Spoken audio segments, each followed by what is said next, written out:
നീലക്കടുവകളുടെ പുതിയ തലമുറയുടെ ഗർജനം south Asian ഫുട്ബോളിന്റെ വിഹായസിൽ ഉയർന്നു തുടങ്ങി എന്ന് വേണമെങ്കിൽ പറയാം.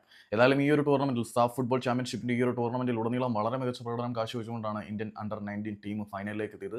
ഫൈനലിൽ കരുത്തന്മാരായിട്ടുള്ള ബംഗ്ലാദേശിനെ തച്ച് തകർത്തുകൊണ്ടാണ് ഇന്ത്യ വിജയിച്ചത്. രണ്ടാമത്തെ മിനിറ്റിൽ ഒരു ഫ്രീ കിക്ക് ഗോള്, എൻ്റെ പൊന്നുമക്കളെ, 30 വാര അകലെ നിന്ന് ഇമാതിരി ഒരു ഫ്രീ കിക്ക് ഗോൾ പിറക്കുമെന്ന് ഞാൻ എൻ്റെ സ്വപ്നത്തിൽ പോലും വിചാരിച്ചില്ല. എങ്ങോട്ടൊക്കെയാണ് ബോൾ തിരിഞ്ഞതെന്ന് ഒരു പിടുത്തവും കിട്ടുന്നില്ല. കളി തുടങ്ങി രണ്ടാമത്തെ മിനിറ്റ് കംപ്ലീറ്റ് ആവുന്നതിന് മുമ്പ് 1 മിനിറ്റ് 40 സെക്കൻഡോ എങ്ങാണ്ട് പിന്നിട്ട സമയത്തായിരുന്നു ഇന്ത്യക്ക് അനുകൂലമായിട്ടൊരു ഫ്രീ കിക്ക് കിട്ടുന്നത്.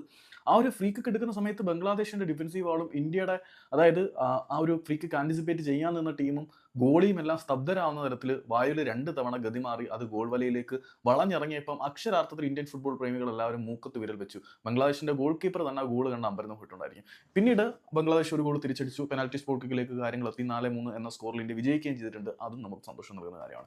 ഇതിനകത്ത് ഏറ്റവും കൂടുതൽ സന്തോഷം പകരുന്നത് ഇന്ത്യയുടെ ഏറ്റവും കിഴക്കേ അറ്റത്തുള്ള, ഇന്ത്യയിലെ ഉദയസൂര്യന്റെ നാടെന്നറിയപ്പെടുന്ന അരുണാചൽ പ്രദേശിലെ തവാങ് സ്റ്റേഡിയത്തിൽ നടന്ന മത്സരത്തിൽ ഇന്ത്യക്ക് കിട്ടിയ ഒരു സപ്പോർട്ടായിരുന്നു. പലപ്പോഴും ചില വിഘടനവാദ പ്രശ്നങ്ങൾ മൂലം ഇന്ത്യൻ നാഷണൽ ടീമിന് അരുണാചൽ പ്രദേശിൽ സപ്പോർട്ട് കിട്ടില്ല എന്ന തരത്തിൽ ചിന്തിച്ചിരുന്ന ഒരു സമയമുണ്ടായിരുന്നു. അതിൽ നിന്നൊക്കെ വ്യത്യസ്തമായിട്ട് തവാങ്ങിലെ സ്റ്റേഡിയത്തിലേക്ക് ആളുകൾ ഇരമ്പിയാർക്കുന്നു ഇന്ത്യൻ നാഷണൽ ടീമിന് വേണ്ടി ആർത്തു വിളിക്കാൻ എന്നുള്ളത് നാഷണൽ ഇന്റഗ്രിറ്റി കൂടി വളരെയധികം സാറ്റിസ്ഫാക്ഷൻ നൽകുന്ന ഒരു ഘടകമാണ്. അരുണാചൽ പ്രദേശിൽ നിന്നും ഇന്ത്യൻ നാഷണൽ ഫുട്ബോളിലേക്ക് എടുത്തു പറയാൻ ഒരു താരത്തിനെ മാത്രമേ സംഭാവന ചെയ്യാൻ അവർക്ക് കഴിഞ്ഞിട്ടുള്ളൂ. നിക്കും ഗ്യാമർ എന്ന് പറയുന്ന ആ ഒരു ചെറുപ്പക്കാരൻ മാത്രമേ അരുണാചൽ പ്രദേശിന്റെ ഫുട്ബോൾ ഭൂപടത്തിൽ നിന്നും ഇന്ത്യൻ ഫുട്ബോളിന്റെ മെയിൻ സ്ട്രീമിലേക്ക് വന്നിട്ടുള്ളൂ. അവിടെ പോലും ഫുട്ബോളിന് ഇത്രയധികം സപ്പോർട്ട് കിട്ടുന്നുണ്ട്. അരുണാചൽ പ്രദേശിലെ ഫുട്ബോൾ തലമുറകൾക്ക് ഇത് വളരെ ഒരു പ്രോത്സാഹനമാകും. ഏതായാലും തവാങ്ങിന്റെ മണ്ണിൽ വെച്ച് സാഫ് ചാമ്പ്യന്മാരാകാൻ ഇന്ത്യയുടെ കുട്ടിപ്പുലികൾക്ക് കഴിഞ്ഞുണ്ട് എന്നത് നമുക്ക് സന്തോഷം പകരുന്ന ഒരു കാര്യം.